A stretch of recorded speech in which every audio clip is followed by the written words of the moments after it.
We're going to turn now to the phone hacking scandal in Great Britain, and new questions today about Piers Morgan, a former newspaper editor there who now hosts a show on CNN. One of his former reporters is pointing the finger directly at him a day after Morgan was forced to answer some tough questions.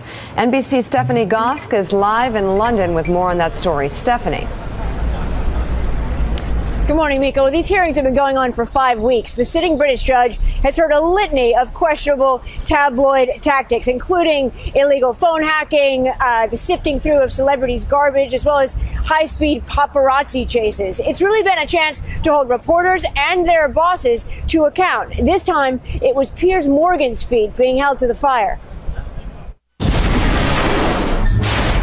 Before taking over for CNN's Larry King or judging contestants on America's Got Talent, Piers Morgan was a newspaperman, an editor of two of London's biggest tabloids, the Daily Mirror and Rupert Murdoch's now defunct News of the World. I would say the average editor is probably aware of about 5% of what his journalists are up to at any given time. I think you were the Morgan testified via a video link from Los Angeles.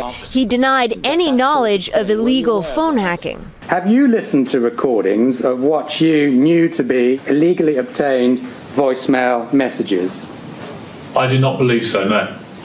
Well, you either did or you didn't. I don't think it's a question of belief.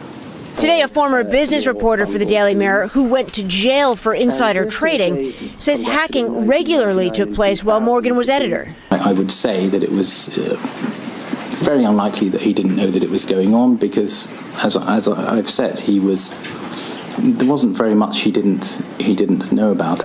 During his testimony, Morgan was repeatedly asked how he heard a phone message Paul McCartney left for his then-wife Heather Mills as their marriage was falling apart. Well, I can't discuss where I was played that tape or who played it, because to do so would be to compromise a source. There were moments when the CNN anchor acknowledged that he was aware of some unsavory, if not illegal, tactics.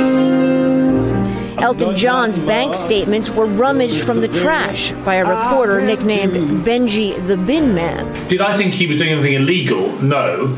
Did I think it was on the cusp of unethical? Yes. And there was the photo of Princess Diana, made to look as if she was kissing Dodi Fayed in 1997. It was a very silly thing to have done. In his closing statement, the man who made his start in newspapers defended them and criticized the judge and his hearings. I do think that there has to be a better balance here, because a lot of the very good things that the newspapers were doing in those periods and continue to do are not being highlighted at all.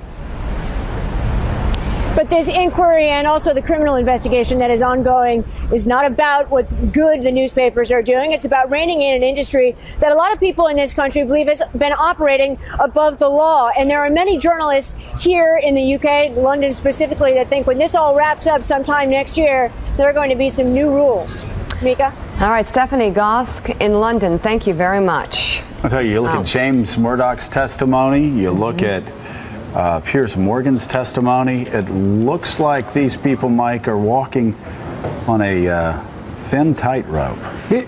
Just the clips of that testimony are preposterous. A newspaper editor who says he only knows 5% of what his journalists are up to. I mean, what was he doing as newspaper writer? Nobody believes. That's ridiculous.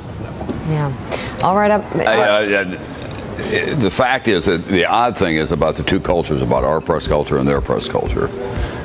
I'm not at all surprised that there was hacking going on, and I'm confident that there was a lot more than even that we've heard about at this point, because it's Katie bar the door over there in the tabloid world, and the Brits who come here say you're all a bunch of imprisoned liberals, you know, that you don't want to do what really is required to be a great journalist. On the other hand, they've got all those press rules over there. They've got the press council in which you can win libel suits and a lot of other things. So it's an odd mix of things that it's going on. Yeah.